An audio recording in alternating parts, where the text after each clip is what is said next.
ചില ആളുകൾക്ക് സലാം പറയാൻ വലിയ മടിയാക്കരല്ലേ. ഈ പരസ്പരം വെറുപ്പും വിദ്വേഷവും വെച്ച് നടക്കുന്ന ഈ കാലത്ത് ഭാര്യ ഭർത്തൃബന്ധങ്ങൾ തകർന്നു പോകുമ്പോൾ, പിടിവാശിക്കിടയിലും മക്കൾ അനാഥരായി പോകുമ്പോൾ, കോടതികളിൽ കുടുംബ കേസുകൾ കെട്ടിക്കിടക്കുമ്പോൾ അള്ളാന്റെ റസൂലിൻ്റെ ഒരു വാക്ക് നമ്മൾ മുറുകെ പിടിക്കണം. എന്താണെന്നറിയോ?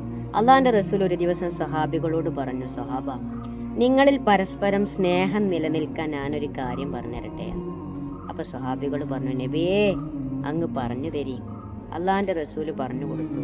കൂടുതലൊന്നും പറയേണ്ടി വന്നില്ല, ഒരു ചെറിയ വാക്ക്. അഫ്ഷു സലാമ ബൈനക്കും, നിങ്ങൾ പരസ്പരം സലാം പറയണം.